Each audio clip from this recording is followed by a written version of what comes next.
3 years after our divorce, my ex-husband came to me and said that our child missed me and asked whether we could try getting married again. At that time, I had just been fined for a late food delivery order. My deducted salary could barely keep my stomach full. I immediately decided to go back to him. I didn't want to keep suffering through hardship. After we remarried, I became exactly the virtuous wife Arthur had always wanted. No jealousy, no arguing.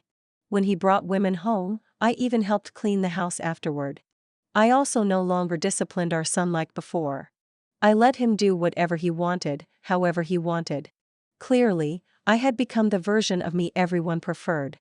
Yet one night, when Arthur came home drunk, he held me and cried. He said, "Honey, don't be like this, it hurts me."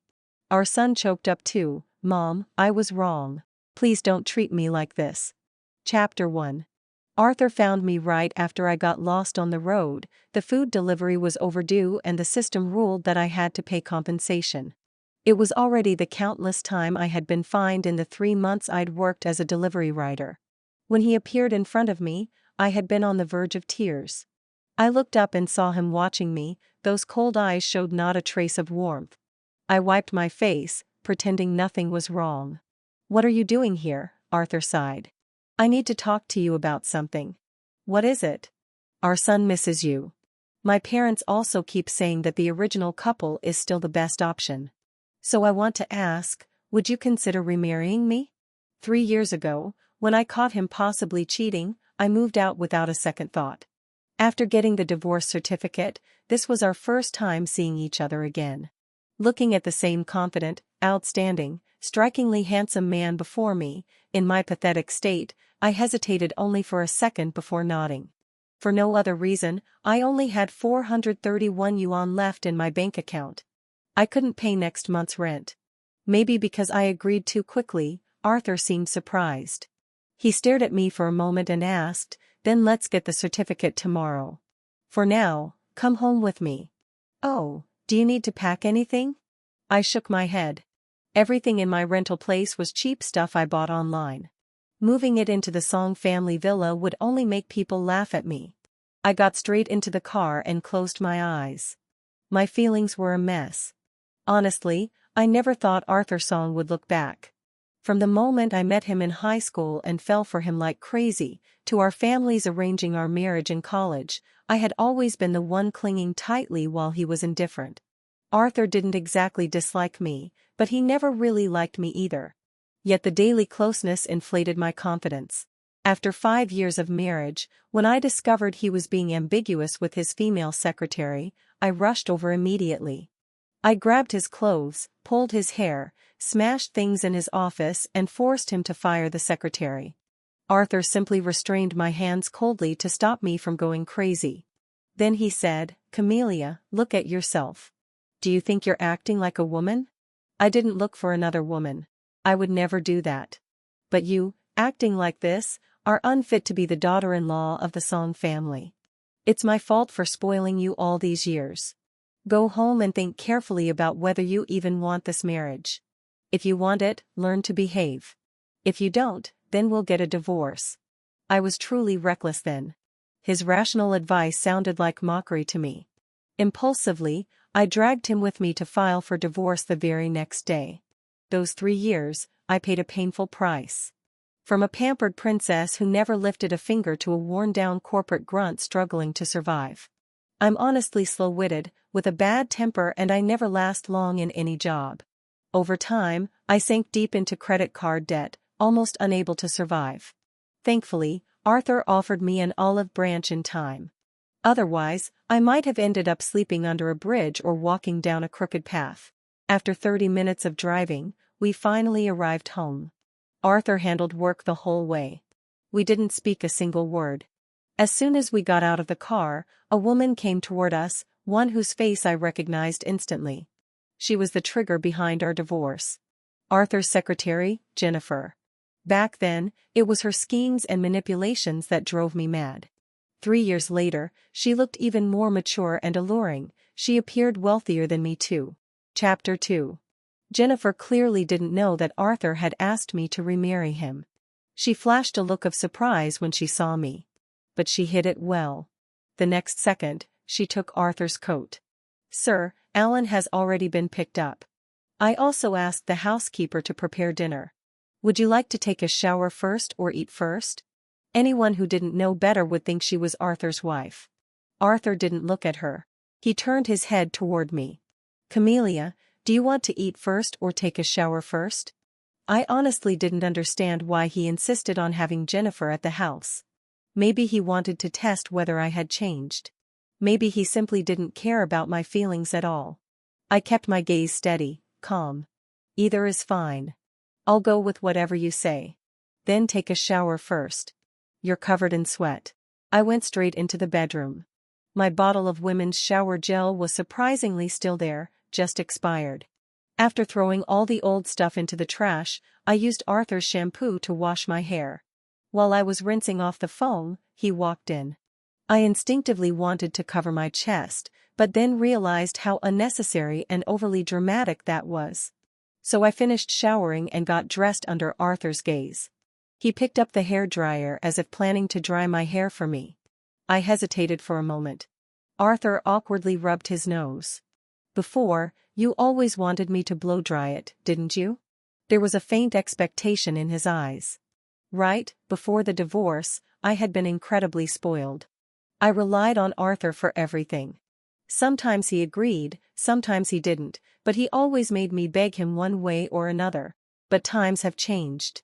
Now, I'm more worried about catching a cold. I took the hairdryer, drying my hair halfway in just a few strokes. "It's okay. I can do it myself, it's quick." I avoided looking at Arthur's slightly disappointed expression. I returned to the living room. There, sitting on the sofa, was our only child. Alan. 3 years had passed, he had grown much taller. Before we separated, I'd cried and begged to take him with me. But Alan hated that I stopped him from eating pizza and drinking cola. When he heard he'd have to live a hard life with me, he pushed me away without hesitation. "You're the bad guy, I don't want to go with you. I want to stay with Dad and Aunt Jennifer and be happy." He didn't actually understand anything, but those words broke my heart. Later, when I was curled up under a blanket in winter with no heating, burning up with a fever, I felt relieved I hadn't taken Alan with me.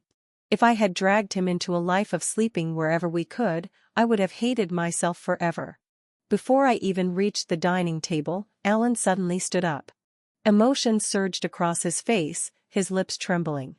After a long moment, he finally stammered out, "Mom." I felt quite awkward, I didn't even know why. Maybe because coming back home looking this pathetic felt like a symbol of failure.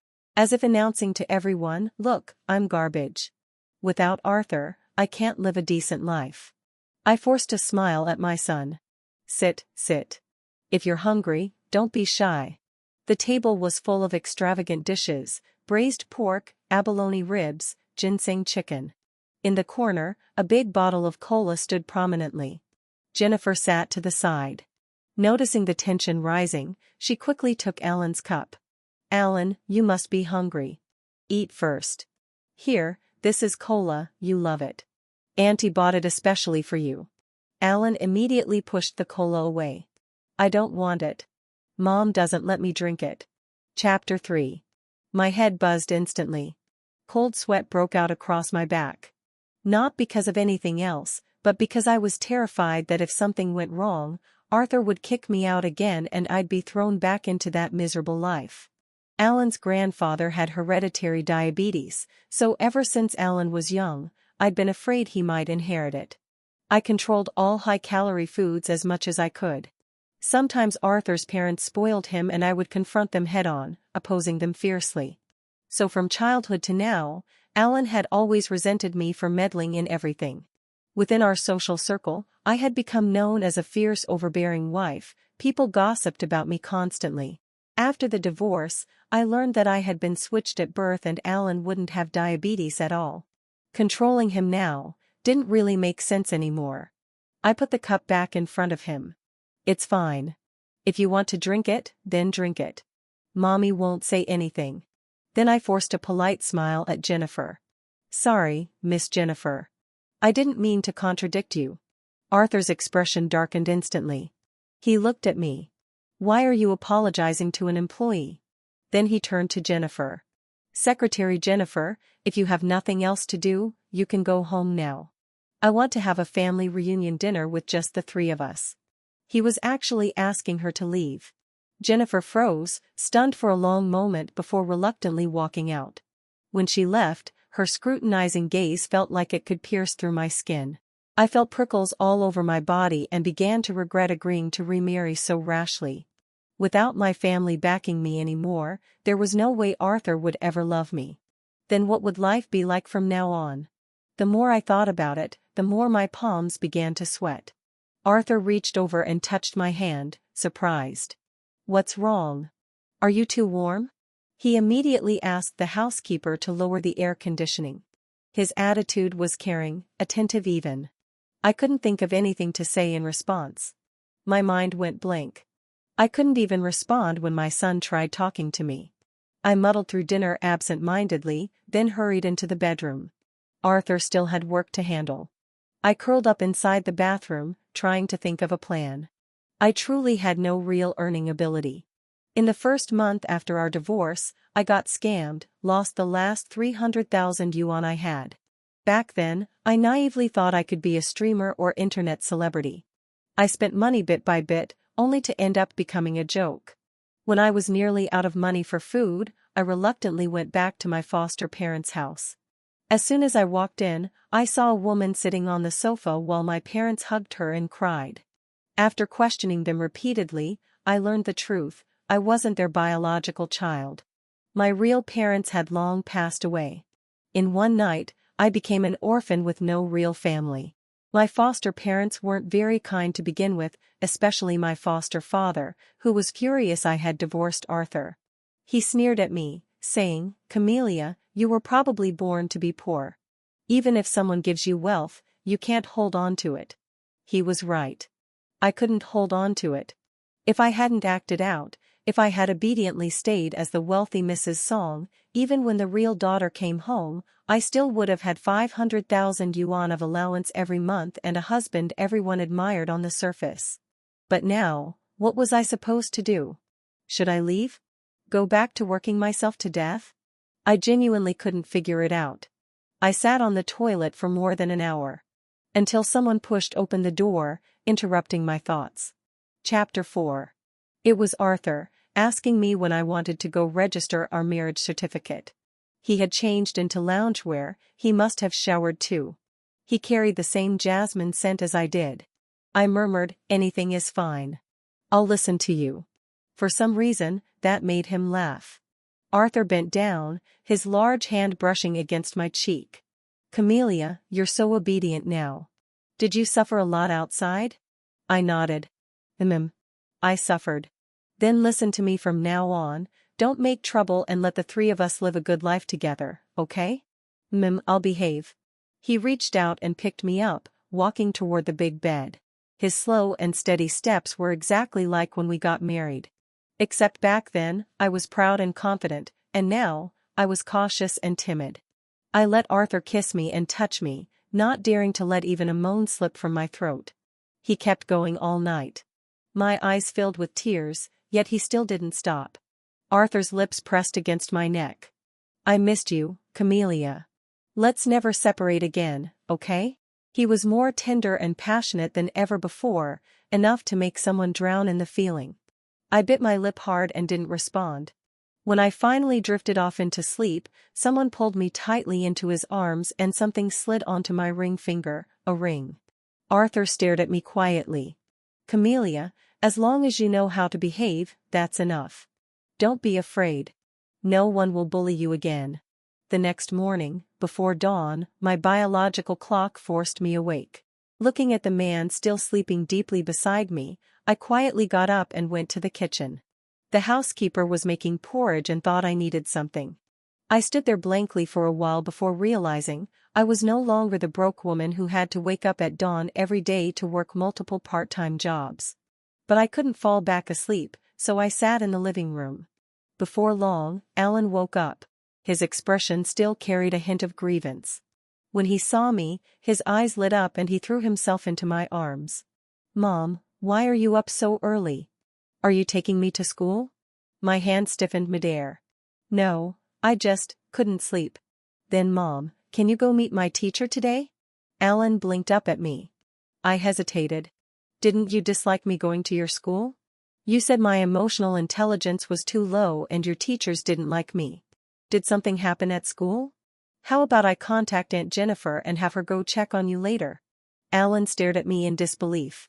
Mom, I just want you to come to school and hear about my progress. I smiled awkwardly. It's okay. Whatever score you get, I'll accept it. If I show up suddenly, it might trouble your teacher. The truth was, under the current circumstances, I wasn't sure how long I could stay in the Song family. If I inserted myself into Alan's school life and then we divorced again, he wouldn't know how to explain any of it. I didn't know whether Alan understood, but he eventually left with a discouraged look. After I dozed off again on the sofa, Arthur finally woke up. He was fully dressed in a suit, sitting beside me. When I opened my eyes, he took out his phone. You blocked me. Add me back. I'll transfer your living allowance. The moment I heard money, I perked up instantly. I unblocked him without hesitation. Then I changed his note on my phone to, Husband, Arthur. He was amused to the point of disbelief. What's this? Before, you always saved my name as things like Honey, Big Jerk, or Cold-Hearted Ghost. Now you're so proper. Did you separate from your lover outside or something? He was clearly joking, but I was startled. I waved my hands frantically. No, I just wanted to sound respectful. After all, you're my husband. And also the one who provides my food and shelter. The smile on Arthur's lips froze instantly. Chapter 5. I wasn't sure whether Arthur had noticed how cautious I'd become. After we registered the marriage certificate, he handed me a card. He said it contained 1 million and told me to go shopping, buy things, relax a little. After he left, I linked the card to my phone. Seeing the balance made my emotions swirl. I had never thought 1 million was a lot of money before. My family wasn't among the wealthiest, but we never lacked food or clothing. After marrying Arthur, buying luxury goods felt no different from buying groceries.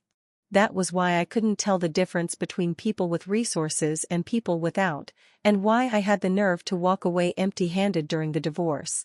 After being scammed out of the few $100,000 I had left, I suffered terribly trying to earn money.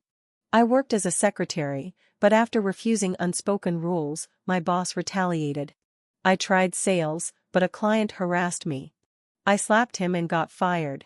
In the end, with no options left, I heard that food delivery paid well. So I forced myself to learn how to ride a motorcycle. I couldn't even tell the brake from the throttle. I fell so many times my knees were torn open again and again. Through wind and rain, I earned only $4,000 to $5,000 a month, and often didn't even have time to eat. Now Arthur casually gave me 1 million, an amount I could never earn in a lifetime. Anger and amusement welled inside me. I couldn't help but slap myself. Serves you right, Camellia, for pretending to be lofty. You refused to swallow hardship, now you finally know who's in charge. I counted the balance again. Remembering Arthur telling me to buy skincare products, I thought I should save the money. Even if we divorced again, having some savings would keep me from falling into misery once more. So, out of that 1 million, I bought only a bottle of inexpensive moisturizer and 2 pieces of clothing. The rest, I transferred to my own account to earn interest. When Arthur came home from work that evening, he saw me applying lotion and looked stunned. What are you using? Just moisturizer. It works pretty well. Do you want to try? He shook his head, frowning at the table. Where are all your skincare products? They expired. I gave you money, didn't I? I forced a flattering smile.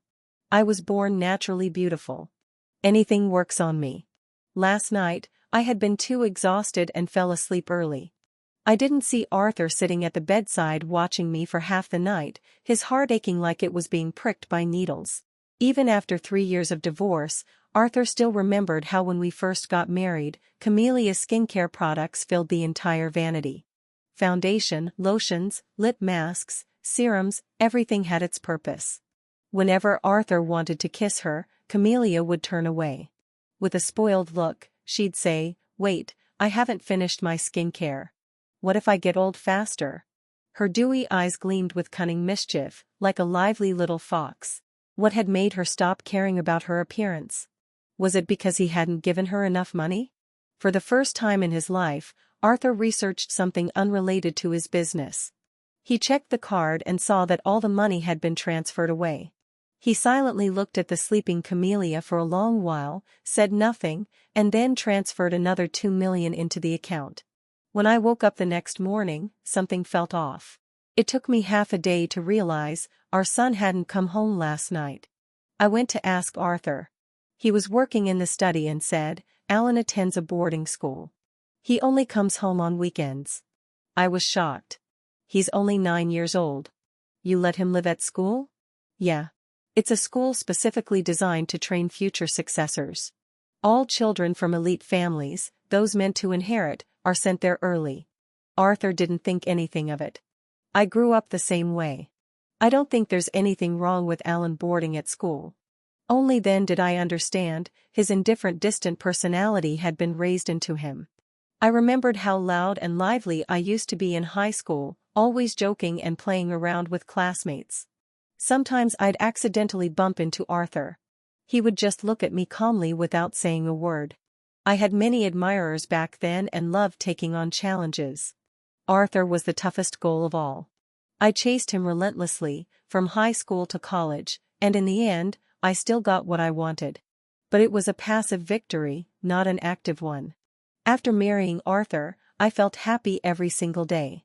Seeing him happy made me happy, being close to him made me happy. Having Alan was like receiving happiness on top of happiness. Until reality slapped me hard across the face. I took a deep breath, looked at him and decided not to argue. As I turned to leave, Arthur added, "I transferred some money to your card. Buy a few outfits. We're having dinner at home tonight." Hearing there was money again, a little warmth finally returned to my chest. "It's fine, money makes me happy." Since I would be seeing my parents-in-law, I didn't dare be sloppy. I bought an expensive outfit, had a beauty artist do my makeup and then took a taxi to the Old Song family estate. Jennifer had picked Alan up already and Arthur's mother was holding the boy's hand, saying something to him. The moment I stepped inside, everyone paused. Arthur's mother looked at me, far from enthusiastic. She had never liked me much, but since I had given birth to a son, she hadn't said much before. Now, in front of Jennifer, she spoke indifferently. "Honestly, I don't like you as a daughter-in-law. But Arthur said the child needs his real mother. That's why I didn't say anything about the remarriage. But you were truly unreasonable before. In a wealthy family, what issue can't be resolved behind closed doors? Why did you have to behave like a loud, uncivilized woman? Do you know how much the Song family's stock price dropped because of you back then? Do you know Arthur couldn't lift his head in public for 2 whole years? You're not even your family's real daughter anymore. If you want to stay in the Song family, you must know what you should and shouldn't do." Her words were extremely harsh, completely stripping away my dignity. Arthur frowned and was about to speak, but I cut him off. I apologized sincerely. What happened in the past was my fault. I understand, Mom. I'll change. From now on, I'll take good care of Arthur and make sure he's comfortable. I spoke gently and obediently. My sudden compliance blocked every word Arthur had been about to say, leaving them stuck in his throat. Chapter 6. The entire dinner was unbearably awkward. I stayed silent. Arthur radiated coldness. Jennifer, gentle and considerate, kept serving everyone dishes, acting almost like the hostess. After dinner, I wanted to leave. Arthur's mother said we should all stay the night, including Jennifer. Only then did I learn that during the years of our divorce, Jennifer had successfully won over my mother-in-law's heart. She had always wanted Jennifer to become the daughter-in-law, but Arthur refused. Letting Jennifer stay served 2 purposes, to make me uncomfortable and to try once more, unwilling to give up. She even ordered me to prepare Jennifer's room. "You're part of this family too. Preparing a guest's bed is your duty." I entered the bedroom and instantly understood her intention. There was a newly bought box of condoms on the nightstand, Arthur's size. I pretended not to see it and started making the bed. Arthur walked in. I didn't know my mom would do this. It's okay. I understand. We'll sleep together tonight. Anything is fine. I'll listen to you. That finally angered him. He grabbed my chin. Ever since we remarried, I've wanted to ask, Camellia, why have you become like this? You wear that stiff, gloomy expression every day. I already told you, there's nothing between me and Jennifer. Why do you insist on acting like this? The same lines again, almost identical to 3 years ago, like a replay. The memories of our divorce's trigger surged back. How did I notice something was wrong back then? It was the day Arthur came home with a lipstick stain on his sleeve. I thought it was accidental, until someone sent a photo to my phone. A very clear angle, Jennifer's lips touching Arthur's cheek. Their eyes were closed, intimate. I loved him so deeply. My whole heart was filled with him. How could I tolerate betrayal? When I went to confront Arthur, he impatiently said the picture was computer-generated and told me not to believe it. I didn't want to believe it. I said if he fired Jennifer, I would pretend nothing had happened. What did he say then? Oh, right. He stared at me coldly and said, Camellia, don't interfere with my company affairs. And anyway, Jennifer is my junior. She wasn't born with a silver spoon like you. It's not easy for her to make money. You waving your hand and making her lose her job, do you know how hard it is for someone like her to find new work? I understood it later, yes, it really was hard. So now I sympathized with Jennifer. I could understand Arthur too. I went along with everything they wanted, and yet he still wasn't happy. I felt inexplicably tired. I sighed and looked at him. Arthur, what exactly are you talking about? Your mother told me to make the bed, so I did. You want to stay in the Song family home, fine, stay. I didn't complain, didn't argue, went along with everything you wanted. And now you're scolding me for having a bad temper? Arthur was furious. You're clearly giving me attitude. I'm not. I'm calm. I don't believe you. Then should I dig out my heart and show you? He fell silent. Then he turned and walked out. Chapter 7. Because of our argument, Arthur didn't return to the bedroom all night. I didn't know whether he went to Jennifer's room or not. I only knew that just as I was about to fall asleep, Alan came in. He held his blanket, cautious and timid. Mom. I saw Dad go into Aunt Jennifer's room. Can I sleep with you tonight? My mouth opened, but no words came out. After a long moment, I finally said, boys shouldn't sleep with their mothers once they grow up. You're in 3rd grade now, you should be independent. Alan's eyes turned red. But Mom, I haven't seen you for 3 years. And after you and Dad remarried, you didn't really care about me. I drank cola and you didn't stop me. My grades dropped and you didn't scold me. I live at school and you didn't ask. Do you not love me anymore? Tears rolled down his cheeks, big drops one after another, showing how deeply wronged he felt. But inside, I was calm. So calm that I could smile and stroke his hair. Silly child, what are you saying? No matter what, you're still my son. How could I not love you? It's just that I no longer have the energy to passionately love anyone. I pushed him back to his room and tucked him under the covers. I watched his eyes close, silence stretching between us. Just when I thought he had fallen asleep, he spoke. Mom. Can I move back home to live? Listen to your dad. Dad doesn't want me home. He doesn't care about me. I'll talk to Aunt Jennifer later. Maybe she can convince your dad. Alan's eyes flew open. He said the same words Arthur had said earlier. Why should Aunt Jennifer handle things in our family? He was shaken. I didn't know how to explain. After organizing my thoughts for a long time, I finally said, because both you and your dad like Aunt Jennifer. So she might be more effective than me. That way she can help you achieve what you want faster. Alan froze, as if remembering something.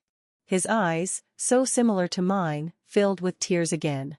He pressed his forehead against my hand. His voice was painfully hoarse. Mom, you hate me, don't you? Chapter 8. I actually heard him. But I didn't know how to answer. All I could do was pat his blanket gently and coax him to sleep. After returning to my own room, my mind kept replaying Alan's words. Did I hate him? Maybe I did, once. I gave birth to him with my life, and yet, at the most critical moment, he chose someone else without a shred of hesitation. That coldness that crept up the back of my skull, I could never forget it for the rest of my life. But as the years went on and more painful things happened, that hatred slowly faded away. The year of the divorce, countless people stabbed at my heart. Not just my child and husband, but the foster parents who had raised me for over 20 years and the friends I had known for 7 or 8 years. When my world fell apart, they all left me at the same time. For a long time, I wondered whether I was cursed. Whether I was such a terrible, terrible person that not a single soul truly liked me. I doubted myself again and again, and also saved myself again and again. Until I no longer had the strength to drag a blade across my wrist, until I finally managed to coax myself into staying alive. Now, in my world, everything feels pale and powerless. I only have just enough energy, barely, to eat and sleep. It's hard to explain that feeling. Even if I did, no one would listen. No one would care. Arthur wants an obedient, virtuous wife, so I give him one. Alan wants a hands-off mother, so I give him one. My mother-in-law wants a docile daughter-in-law, so I give her that too.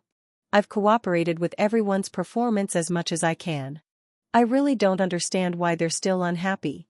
After thinking for a while and still not understanding, I decided to go to sleep. The next morning, when I woke up, Arthur and Jennifer were sitting together. There was a kiss mark on Jennifer's neck. My mother-in-law's gaze softened to the point of melting. You two must be exhausted. Eat something. I pretended not to see anything and just focused on my food. But someone clearly didn't plan to let me off. Arthur asked coldly, Camellia, our house is close to the company. Jennifer wants to move in. What do you think? I nodded immediately. Whatever you say. But his face only darkened further. What if I said I want her to live in our bedroom? That's fine. I'll go back and pack later. Bang, Arthur slammed his fist onto the table.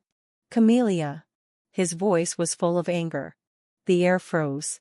Even my mother-in-law jumped in shock. I was also frustrated. Why couldn't I please this man? Then suddenly, inspiration struck. You want to divorce again, right? I'm fine with that. After all, I already had 3 million. Nothing to fear. Arthur stared at me for a long time. His eyes turned red. Chapter 9. I was dragged away by him. The car drove all the way to the company and the driver didn't even dare breathe loudly. Once we arrived, Arthur went straight into the HR department. He told the HR director, fire Jennifer immediately. The faster the paperwork, the better. Before I could even react, he pulled me into his office. He didn't close the door. Employees were everywhere outside. Arthur didn't care, he grabbed at my clothes.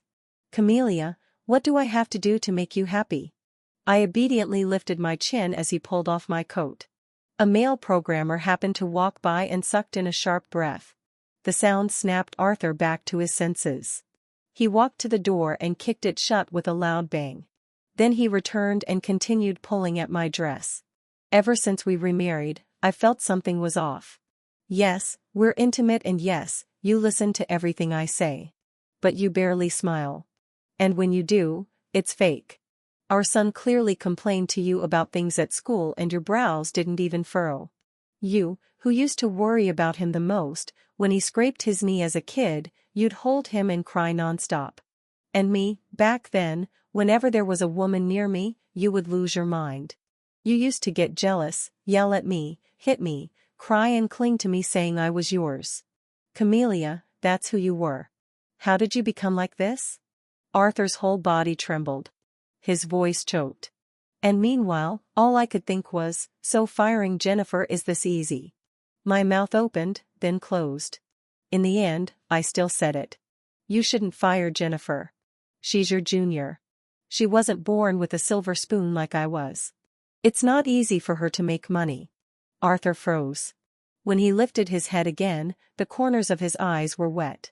He let out a bitter laugh. 3 years later, And you still remember that sentence? I nodded. You were right, so I remembered it. Back in the rental room, when I had a high fever and my whole body hurt badly. What replayed endlessly in my mind was Arthur's cold face scolding me. How righteous he was, standing on the moral high ground, allowing a woman with obvious ill intentions to provoke me again and again. In the end, he stood by her side, saying I was dramatic, unreasonable, noisy. How could I not hate him? I thought I had warmed a stone. I thought he saw me as his wife. But in the end, he sat there like a neutral judge and declared me the one at fault. Now I am considerate enough, sensible enough. I never go against him. But Arthur didn't look pleased like I expected. Instead, it looked like he was about to cry. Chapter 10. In the end, Jennifer wasn't fired. She was transferred to a branch office. Before leaving, she asked to meet with me. After 3 years, we once again sat across from each other. She looked less spirited than before, but still beautiful. Seeing me barefaced, she narrowed her eyes with mockery. So this is why Arthur insisted on firing me.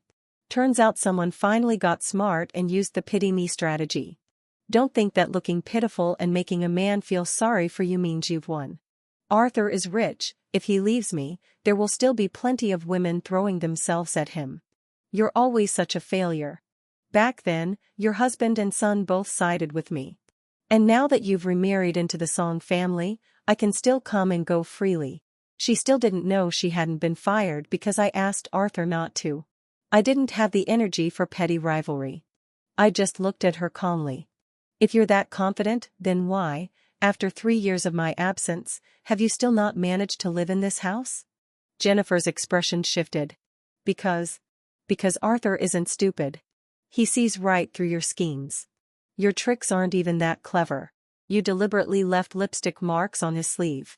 You deliberately sent me the AI-generated photos. You just wanted to provoke me into fighting with Arthur. Arthur made use of your provocation only so he could teach me a lesson and make me more obedient. Jennifer's eyes widened. You knew all that? Then why did you divorce him? I let out a bitter laugh. Because I thought Arthur loved me. My family background was good. The only hardship I ever experienced in my life was chasing Arthur. I chased him for 5 years. Then we were married for another 5. Even though we were intimate and had a child, he was always so calm, so unreadable. I kept trying to understand what he felt and he kept refusing to say. So when you appeared, I was actually excited. I thought, finally I could see what he truly felt. I didn't expect that the truth would come, but it wasn't the answer I wanted. Arthur didn't dislike me, nor did he like me. He married me for an alliance. He tried to shape me so I'd behave. All his intentions were for his own comfort. And I just happened to be in the role of wife. I looked at Jennifer. Honestly, I envy you. Not because of anything else, just your vitality. You've gone through so much yet you still have the energy to challenge me. That courage, I admire it. If I had even a little bit of your strength, I would have fought you 300 rounds, enjoying every second of the battle. But I lost too miserably 3 years ago. I have no strength left. All I can do now is smile at you. Miss Jennifer, maybe you're right. Life is long. Arthur will meet someone else eventually. I'm no longer dreaming of forever with him. I'm not even hoping to get anything big out of the Song family. I just think, if I could have some money, enough not to work myself to death every day, that would already be good. Jennifer stared at me with a strange expression, then finally said, I didn't expect my rival to be such a weak chicken. I shrugged. Yeah, so don't be discouraged. Keep trying. Who knows, maybe someday, Arthur will be yours, complete with a ready-made son. She went silent. Her gaze fixed on something behind me. I turned around. Not far away, Arthur was standing there holding Alan's hand. He had heard everything. Chapter 11. I thought they would come home and yell at me. But unexpectedly, father and son didn't return until very late. Thinking things had escalated and we were probably divorcing again, I packed some of my things. I sat in the living room waiting until after 11. Finally, the door opened. Alan helped a drunken Arthur into the house. Both of their eyes were red, especially Alan. The moment he saw the luggage on the floor, he burst into tears. "Mom, where are you going?" Arthur followed his lead. "Wife, don't leave." I was speechless. For a moment, I didn't know which one to comfort first. I helped the drunk back to the sofa and told Alan to sleep. But he clutched my clothes with both hands, refusing to let go. "I'm not going, Mom. I want to stay with you." I could only let him follow me everywhere. After brewing honey water for Arthur and feeding it to him, he held me and cried silently. "Camellia. I missed you so much. These 3 years, I thought of you every day. But every time I remembered it was you who asked for the divorce, I got angry and forced myself not to check on you. When I finally found an excuse to remarry you, you pushed me toward another woman. You heartless, bad person. Wife, don't be like this. It hurts me. Hit me if you want, okay? I was wrong. Arthur actually said he liked me. How strange. The words I waited 10 years to hear arrived so lightly. And yet, inside me, there was no ripple at all. Arthur was extremely drunk and soon he was asleep. Then Alan started crying. "Mom, I was wrong. I shouldn't have listened to Aunt Jennifer and said those things for snacks. I don't even like cola. I don't like fried chicken. I don't want anything, I just want you. Mom, don't treat me like this." His face was a mess of tears and snot as he clung to my hand desperately. I didn't respond. When both of them were finally asleep, I took out the signed divorce agreement. Then I picked up my bag and returned to my rental apartment. Chapter 12. I'm quite a vindictive person. I once thought that after remarrying, we could muddle through life together. For money's sake, I could endure the performance. But once everything was spoken aloud, and they each came to ask me for love, I really had none left to give. After I ran away, Arthur didn't message me for several days. Not until Alan was hospitalized with influenza and I went to visit, running into Arthur in the ward. Arthur had returned to his usual indifference. "Camellia, I transferred $5 million to your account. It's enough for you to live on. Let's divorce." I didn't ask why. Didn't argue. Didn't cry. We went straight to get the certificate. When we stepped out of the Civil Affairs Bureau, Arthur let out a bitter laugh. "Heh, I thought, you'd at least lose your temper. I even planned that if you slapped me twice and called me a bastard psycho who treats marriage like a game, I'd hold you and kneel if I had to, begging you not to leave. Apologizing. Telling you I was wrong. Asking you to stay with me. But you just smiled so happily. At that moment, I knew. I couldn't keep you anymore." Arthur wiped his face. His warm eyes looked at me. There was a depth of emotion I had never seen before. "Camellia, did I ever tell you? I always liked the way you used to cause chaos. When my parents arranged the marriage, there was actually a better candidate. But I thought, if it isn't with you, then what's the point of spending a lifetime with anyone? I didn't know that was love back then. And now that I finally understand it, I've already hurt you too deeply." He touched my hair gently. "You cry at night, trembling, whispering my name and our son's name. I asked the doctor. She said your heart and emotions might be damaged. I don't dare trap you in that house anymore. So I'm letting you go. From now on, it'll be my turn to chase you, to make you laugh, to give you love. Okay?" I didn't expect that I cried in my sleep. Or that he had gone to a doctor about it. Dazed, I nodded and walked away. After that day, Arthur really messaged me every day. From small things about Alan's daily life to major decisions about the company. Everything I had chased him to tell me before, he told me now, patiently, gently. He also transferred Alan to day school. Whenever he wasn't busy, he took Alan out to play, cooked for him. He truly became a good father. But I didn't pay much attention. My mind was full of one thought. I had money now. I could go somewhere inexpensive, hide away and finally stop breathing car exhaust in the city. So a few months later, I moved out of my apartment and flew to a remote part of the South. Before leaving, I only sent Alan one message. Study hard. Grow up and be filial to your father. As for me, let's forget each other in this world. Chapter 13. In the 5th year after Camellia disappeared, Arthur's mother started nagging him about remarriage again. Arthur let her words go in one ear and out the other, his mind fully occupied with planning to take his son to the museum that weekend. He had heard that a collection of minority ethnic embroidery, intangible cultural heritage, had just been brought in. The visual effect was said to be stunning. But as soon as he arrived on Saturday, he saw a familiar figure standing beneath one of the exhibits. After 5 years apart, Camellia looked much better, bright-eyed, full of life. She still wasn't wearing makeup, yet she radiated a gentle soft beauty that made one's heart tremble. Arthur's steps faltered. He wanted to call out to her, but feared she would be upset. Just as he was about to move toward her, someone slapped his shoulder. It was Alan, tall and broad-shouldered now, staring at his CEO father in surprise.